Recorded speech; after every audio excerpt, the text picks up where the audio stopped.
കഴിഞ്ഞ വീഡിയോയിലെ last part നമ്മൾ കംപ്ലീറ്റ് ആക്കിയിട്ടില്ല. അത് ഒന്നുകൂടി ക്ലിയർ ആക്കാം. നമ്മൾ ലാസ്റ്റ് പ്രൂവ് ചെയ്തൊരു relation modulus of SFQ minus SFQ1 minus SFQ2 is strictly less than ε/3 or ε/3 greater than തിരിച്ചെഴുതിയ modulus of SFQ minus SFQ1 minus SFQ2. അത് ഞാൻ ഇവിടെ നിന്ന് കൂട്ടിച്ചേർത്തതാണ് എന്ന് വിചാരിക്കാം. അത് ഇവിടെ കാണിക്കാം. ε/3 is greater than modulus of SFQ minus SFQ1 minus of SFQ2, and it is equal to this expression, equal to left hand side SFQ minus SFQ1 minus SFQ2 ഉള്ളൂ. ഇത് ശരിക്കും പറഞ്ഞാൽ കട്ട് ചെയ്ത് minus L1 plus L1 minus L2 plus L2 ഇത് cut ചെയ്ത് പോകും. This is equal to this, and here it is greater than or equal to SFQ minus of L1 plus L2. അതിനൊന്നും ചെയ്യത്തില്ല, അത് നമുക്ക് അതേപോലെ വേണം. SFQ minus L1 less than ε/3 minus SFQ minus L1 ആകുമ്പോൾ greater than ε/3, greater than minus ε/3. This is less than ε/3 minus of this greater than minus ε/3, greater than minus ε/3, strictly greater than. This is strictly greater than, similarly minus ε/3. അതാണ് നമ്മൾ എഴുതിയേക്കുന്നത്. അതിൽ ആവശ്യമുള്ളത് എഴുതിയിട്ടുള്ളൂ. ε/3 പിന്നെ LHS എഴുതുന്നില്ല. Greater than modulus of SFQ minus of L1 plus L2 അതേപോലെ എഴുതി. SFQ1 minus L1 നെഗറ്റീവിന് പകരം minus ε/3 replace ചെയ്തു. അടുത്തതിൽ മൈനസ് ε/3 റീപ്ലേസ് ചെയ്തു. So modulus of SFQ minus of L1 plus L2 എഴുതുവാണെങ്കിൽ ബാക്കിയുള്ളതെല്ലാം ഈ സൈഡിലേക്ക് പോകണം. ഇത് ആദ്യം പറയുന്നെങ്കിൽ നമുക്ക് ലെസ് ദാൻ എന്ന് പറയണം. ε/3 3 തവണ ഇത് സൈഡ് മാറുമ്പോൾ പ്ലസ് ആവും. 3 times ε/3 equal to epsilon.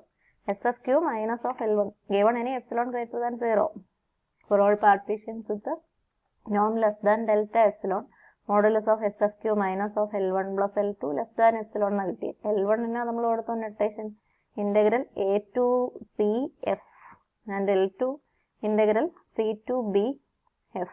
അപ്പം ഇങ്ങനെ ഒരു റിലേഷൻ എഴുതുമ്പോൾ ഇവിടെ വരുന്ന L വാല്യൂ എന്താണോ it is equal to integral A to B F. F Riemann integrable ആണ് ഓവർ AB. അപ്പോൾ integral A to B F ആണ് SFQ മൈനസ് ഓഫ് ഇവിടെ വരുന്ന പൊസിഷനിൽ. ഇപ്പോൾ ഇതാ കിട്ടിയെന്നുള്ളതിന്റെ അർത്ഥം ഇതാണ് integral A to B F എന്നുള്ളതാണ്. Integral A to B F equal to integral A to C F plus integral C to B F. അപ്പോൾ C പാർട്ടീഷൻ പോയിന്റ് ആണെങ്കിലും C പാർട്ടീഷൻ പോയിന്റ് അല്ലെങ്കിലും എഫ് AC-യിലും CB-യിലും റീമാൻ ഇന്റഗ്രബിൾ ആണെങ്കിൽ FAB-യിലും റീമാൻ integrable ആണ് എന്ന് നമ്മൾ prove ചെയ്ത് കഴിഞ്ഞു. അത് ബുദ്ധിമുട്ടുള്ള പാർട്ട് അതാണ്. ഇനിയുള്ള ഭാഗം എളുപ്പമാണ്. FAB-യിൽ റീമാൻ ഇന്റഗ്രബിൾ ആണെങ്കിൽ FAC-യിലും CB-യിലും റീമാൻ ഇന്റഗ്രബിൾ ആണ് എന്ന് നമ്മളിപ്പോൾ തന്നെ പ്രൂവ് ചെയ്യും. ഇത് തിയറത്തിന്റെ ഒരു രീതി അനുസരിച്ച് നമ്മൾ ആദ്യം പ്രൂവ് ചെയ്യേണ്ടിയിരുന്ന പാർട്ടാണ്. ഇത് വളരെ എളുപ്പമാണ്, അതുകൊണ്ട് അത് അവസാനത്തേക്ക് വെച്ചിരുന്നുള്ളൂ. ബുദ്ധിമുട്ടുള്ളത് ആദ്യം ചെയ്തു വന്നോളൂ. അപ്പോൾ ഇപ്പോൾ നമുക്ക് പറയാവുന്നത് നെസസറി സഫിഷ്യന്റ് എന്നല്ല, മുമ്പ് ഏതിന്റെ conversely assume that F element of RAB, AB-യിൽ F റീമാൻ integrable ആണ് എന്ന് അസ്യൂം ചെയ്യും. നമ്മൾ റിസൾട്ട് പ്രൂവ് ചെയ്യുന്നത് കോഷി ക്രൈറ്റീരിയ ഉപയോഗിച്ചാണ്. F RAB-യിൽ ഉണ്ടെങ്കിൽ കോഷി ക്രൈറ്റീരിയ ഉപയോഗിച്ച് നമുക്ക് എന്ത് പറയാൻ സാധിക്കും? F RAB-യിൽ ഉണ്ട് എന്നുള്ളതുകൊണ്ട് given epsilon greater than 0 there exists, അവിടെ കോഷി ക്രൈറ്റീരിയയിൽ ഈറ്റ എപ്സിലോൺ എന്നൊരു നമ്പർ എഴുതുന്നത് നമുക്ക് അങ്ങനെ എഴുതാം. ഈറ്റ epsilon greater than 0 such that for all partitions വിത്ത്, അതൊക്കെ നമ്മൾ connect ചെയ്തോണേ, Noam for all partitions with Noam less than രണ്ട് പാർട്ടീഷൻസ് ഉണ്ട്. Partitions P and Q with Noam less than Noam P, Noam Q less than ഈറ്റ epsilon modulus of SFP minus SFQ. ഇതാണ് Cauchy ക്രൈറ്റീരിയയിൽ പറയുക. രണ്ട് partitions ഒരേ number താഴെ നോം ഉള്ളത് less than epsilon എന്നുള്ളതാണ് കോഷി ക്രൈറ്റീരിയയിൽ പറഞ്ഞിരിക്കുന്നത്. അപ്പോൾ F റീമാൻ ഇന്റഗ്രബിൾ ആണ്. ഏതെങ്കിലും പാർട്ടീഷന്റെ നോം ഈറ്റ എപ്സിലോണിന് താഴെയാണെങ്കിൽ നമ്പർ എപ്സിലോൺ തരുമ്പോൾ കറസ്പോണ്ടിങ് ആയിട്ട് ഈറ്റ എപ്സിലോൺ കണ്ടുപിടിക്കുന്നു. ഈറ്റ എപ്സിലോണിന് താഴെ നോമുള്ള രണ്ട് പാർട്ടീഷൻസ് എടുത്താൽ modulus of SFP minus SFQ less than epsilon ആണെങ്കിൽ റീമാൻ ഇന്റഗ്രബിൾ ആണ്. റീമാൻ ഇന്റഗ്രബിൾ ആണെങ്കിൽ ഇതുമാണ് എന്നുള്ളതാണ് Cauchy criteria. Now we have to prove that if F element of RAB then its restrictions.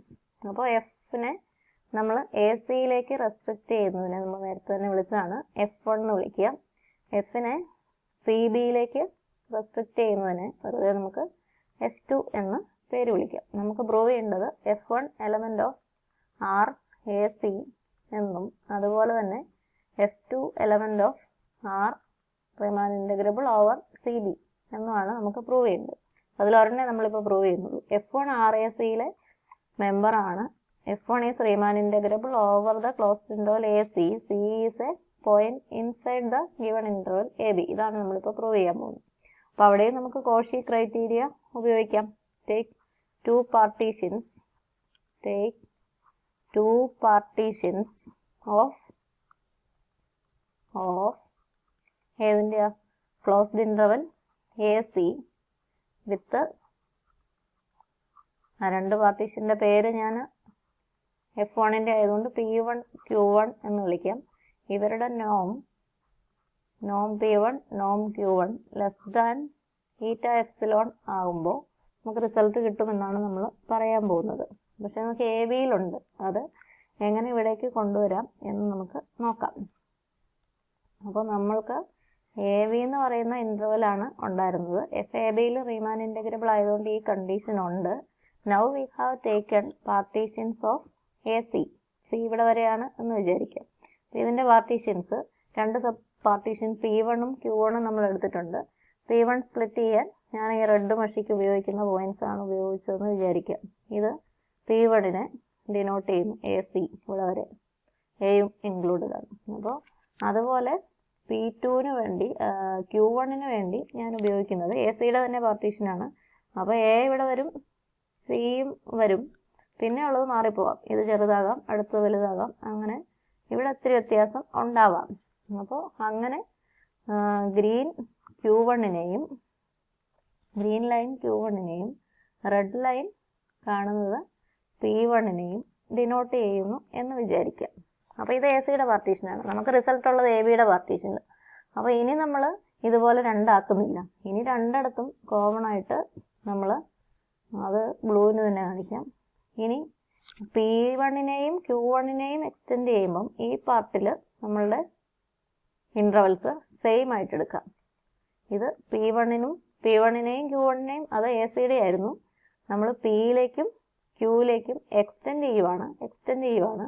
അതെങ്ങനെയാണ്? സെയിം സബ് ഇൻ്റർവൽസ് ഒരേപോലെ P1 എടുക്കുമ്പം red മഷിയിലുള്ളതും പിന്നെ ഈ കാണുന്നതും, Q1 എടുക്കുമ്പം ഗ്രീൻ മഷിയിലുള്ളതും പിന്നെ സെയിം ഇൻ്റർവൽസ് തന്നെ റിപ്പീറ്റ് ചെയ്യണം. ടാക്സും ഇവിടെ വരെ നമുക്കറിയില്ല, ഇവിടെ വരുമ്പോൾ ടാക്സും നമ്മൾ സെയിം ആയിട്ട് റിപ്പീറ്റ് ചെയ്യുവാണ്. Then what is modulus of SFP? P1ൽ നിന്ന് ഇത്രയും അഡീഷണൽ ഇൻ്റർവൽസ് കൂടെ ചേർത്താണ് SFP മൈനസ് Q1ൽ നിന്ന് അതേ സെയിം ഇൻ്റർവൽസ് C കഴിഞ്ഞാൽ ആഡ് ചെയ്താൽ SFQ Q എന്നുള്ള പാർട്ടീഷൻ Q1ൽ നിന്ന് ഫോം ചെയ്യും. ആദ്യം ഉണ്ടായിരുന്ന AC-യുടെ പാർട്ടീഷൻസ് ആണ് P1ഉം Q1ഉം. കഴിഞ്ഞ് C തുടങ്ങി B വരെയുള്ള സബ് ഇൻ്റർവൽസ് പിന്നെ രണ്ടിനും സെയിം ആയിട്ട് കൊടുത്ത് P1 AC-യുടെ ആയിരുന്നു, Q1 AC-യുടെ ആയിരുന്നു, ഇത്രയും ഭാഗത്തേക്ക് കൂടെ കൊണ്ടുവന്ന് നമ്മളതിനെ AB-യുടെ പാർട്ടീഷൻസ് Pയും Qയും ആക്കി. കൊടുക്കുമ്പോൾ ഒരു കാര്യം കൂടെ ശ്രദ്ധിക്കുക. ഇൻ്റർവൽസിൻ്റെ ലെന്ത് നോം P നോം Q എന്ന് പറഞ്ഞാൽ ഇനി നമ്മൾ ആഡ് ചെയ്യുന്ന ഈ സബ് ഇൻ്റർവൽസിൻ്റെ എല്ലാം നോം ലെസ് ദാൻ ഈറ്റ എപ്സിലോൺ ആകാൻ ശ്രദ്ധിക്കുക. നോം P നോം Q ലെസ് ദാൻ ഈറ്റ എപ്സിലോൺ ആകുന്നത് പോലെ ഇവിടെ അങ്ങനെയാണല്ലോ. ലെസ് ദാൻ നോം P1 നോം Q1 ലെസ് ദാൻ ഈറ്റ എപ്സിലോൺ എന്നാണ് പറഞ്ഞിരിക്കുന്നത്. പിന്നെ ഉള്ളതിൽ നമ്മൾ സബ് ഇൻ്റർവൽസ് ഒരുപോലെ കൊടുക്കും എന്നൊക്കെ പറഞ്ഞു. ഓരോ സബ് ഇൻ്റർവലിൻ്റെയും വിഡ്ത്ത് ഈറ്റ എപ്സിലോണിൽ അഡീഷൻ ഈ സെയിമിൻ്റെ വിഡ്ത്ത് ലെസ് ദാൻ ഈറ്റ എപ്സിലോണിന് സെറ്റ് ചെയ്യുക. അങ്ങനെ ചെയ്താൽ നോം Pയും പുതിയതായിട്ട് കിട്ടിയ നോം Pയും നോം Qയും ലെസ് ദാൻ ഈറ്റ എപ്സിലോൺ ആയിരിക്കും. നോം P നോം Q ലെസ് ദാൻ ഈറ്റ എപ്സിലോൺ ആണ് modulus of SFP minus SFQ less than epsilon എന്ന് നമുക്കുണ്ട്. അത് എഴുതാൻ വരട്ടെ. What is SFP minus SFQ? നമ്മൾ എന്നാ പറഞ്ഞ് C തുടങ്ങി B വരെയുള്ള ഇൻ്റർവൽസും സെയിം ആണ്, ടാക്സും സെയിം ആണ്. അപ്പോൾ SFPയിൽ എഴുതുമ്പോഴും SFQയിൽ എഴുതുമ്പോഴും ഈ സബ് ഇൻ്റർവൽസിലെ ടാക്സും സെയിം ആണ്, ഇൻ്റർവൽസും സെയിം ആണ്. അപ്പോൾ SFPയിൽ നിന്ന് SFQ കുറയ്ക്കുമ്പം ഇവിടെ വന്ന കോൺട്രിബ്യൂഷൻ അത് ഏത് ഹൈ വാല്യൂസ് ആണെന്ന് നമുക്ക് കൃത്യമായിട്ട് പറയാൻ അറിയത്തില്ല. അതുകൊണ്ടാണ് ഇതകത്ത് ഇവിടെ നിന്ന് വന്ന കോൺട്രിബ്യൂഷൻ SFPയിലും ഉണ്ട്, SFQയിലും ഉണ്ട്. SFPയിൽ വരുമ്പം ആ പാർട്ട് പോസിറ്റീവായിട്ട് നിൽക്കും. മൈനസ് SFQ പറയുമ്പം അതേ കാര്യം തന്നെയാണ് C തുടങ്ങി B വരെ എഴുതുന്നത്, അവർ കട്ട് ചെയ്ത് പോകും. അപ്പോൾ പിന്നെ മിച്ചം എന്നാ കിട്ടും? പിന്നെ നമ്മൾ ആദ്യം റെഡി വരച്ച എ സിയുടേത് ഉണ്ടായിരുന്നു. റെഡി വരച്ച എ സിയുടേത് ആഡ് ചെയ്യുമ്പോൾ എന്താ കിട്ടുക? എസ് എഫ് പിയിൽ നിന്ന് അത് ആഡ് ചെയ്യുമ്പം S F P1 up to C അതേ ഉള്ളൂ, ബാക്കി ക്യാൻസൽ ചെയ്ത് പോയി. എസ് എഫ് ക്യൂവിൽ നമ്മൾ ഗ്രീനിൽ വരച്ച എ സിയുടെ പാർട്ടീഷനിൽ എഴുതുന്നതേ ഉള്ളൂ. എസ് എഫ് ക്യൂവിലേക്ക് ഇനി കോൺട്രിബ്യൂഷനിൽ മിച്ചം നിൽക്കുന്നുള്ളൂ. ദാറ്റ് ഈസ് അതാണ് നമ്മൾ Q1 എന്ന് വിളിച്ചത്, S F Q1. This is actually less than epsilon. S F P minus S F Q modulus less than epsilon എന്നാണ് പറഞ്ഞത്.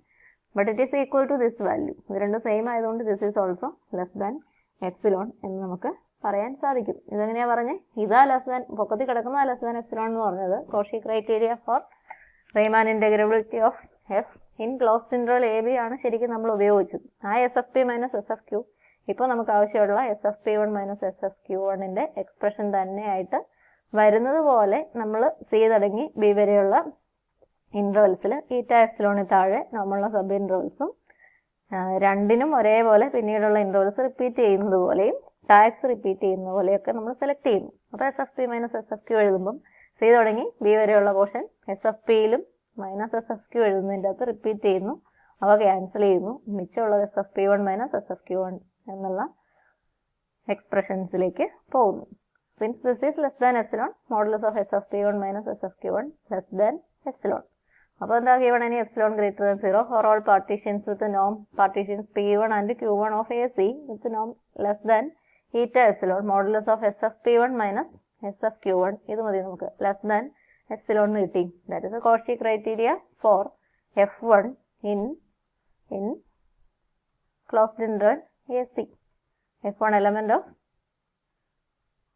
Riemann integrable functions of closed interval AC by Cauchy criteria. അപ്പോൾ Cauchy criteria ഉപയോഗിച്ച് അങ്ങനെ ഇത് റീമാൻ integrable over A C എന്നായി. ഇനി C ബിക്ക് ചെയ്യണമെങ്കിൽ ഇതുപോലെ ചെയ്താൽ മതി. സി ബിയിൽ ഡിഫറൻ്റ് ആയിട്ടുള്ള P1 ഉം Q1 ഉം നോൺ ലെസ് ദാൻ ഈറ്റ എപ്സിലോണിൽ നമ്മൾ എടുത്താൽ നമുക്ക് ആദ്യത്തെ പാർട്ട്, ഇപ്പോൾ ആദ്യത്തെ പാർട്ടിൽ ഡിഫറൻ്റ് ആയിട്ട് ചെയ്തതുപോലെ സി ബിയിൽ ഡിഫറൻ്റ് ആയിട്ട് ചെയ്യുക.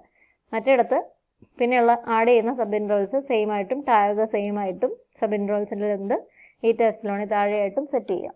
അപ്പോൾ ഈ ഭാഗത്ത് സെയിം ആയി ക്യാൻസലേഷൻ നടക്കും, മറ്റേത് അതിൻ്റെ S F P1 minus S F Q1ലേക്ക് പോവുകയും ചെയ്യും. നമുക്ക് സിമിലറായിട്ട് ചെയ്യാം, വേറെ എഴുതേണ്ട കാര്യമില്ല. സിമിലർലി എന്ന് പറഞ്ഞാൽ മതി.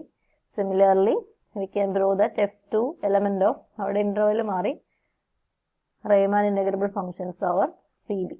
That is if f is Riemann integrable over RAB, then f is Riemann integrable over closed interval AB, its restrictions to AC and CB, F1 and F2 are also Riemann integrable over the respective intervals. ഇനി മറ്റേ കാര്യം നമ്മൾ കഴിഞ്ഞ പാർട്ടിൽ prove ചെയ്തു. A സിയിൽ C ബിയിൽ Riemann integrable ആണെങ്കിൽ integral A to B F, integral A to C F plus integral C to B F ആണെന്നുള്ളത്. അപ്പോൾ അത് കൂട്ടിച്ചേർക്കുക. Moreover integral A to B F equal to integral A to C F plus integral C to B F. അപ്പോൾ അങ്ങനെ തിയറത്തിൻ്റെ proof തീർന്നു. ഒരു part വളരെ എളുപ്പമാണ്, അത് ശരിക്കും ആദ്യത്തെ പാർട്ടാണ്, എളുപ്പമായതുകൊണ്ട് അവസരത്തേക്ക് മാറ്റി വെച്ചതാണ്. മറ്റേത് ബുദ്ധിമുട്ടാണ് എന്നൊന്നുമില്ല, അത് നമ്മൾ ഉപയോഗിച്ച റീമാൻ ഇൻറ്റഗ്രലിൻ്റെ കണ്ടീഷൻസ് ഉപയോഗിക്കുന്നു. പിന്നെ ഒരു ലാസ്റ്റ് എപ്സിലോൺ കിട്ടാൻ അതിന് മുമ്പിലത്തത് എപ്സിലോൺ/3 എപ്സിലോൺ/6 നമുക്ക് ഉപയോഗിച്ച് നമ്മൾ സെറ്റ് ചെയ്തു എന്നുള്ളതേ ഉള്ളൂ. റീമാൻ ഇൻറ്റഗ്രലിൻ്റെ ഡെഫിനിഷൻ അറിയാമെങ്കിൽ ആ അറേഞ്ച്മെൻറ്റ്സ് ഓർത്തിരുന്നാൽ മതി, നിങ്ങൾക്ക് പെട്ടെന്ന് ചെയ്യാവുന്നേ ഉള്ളൂ.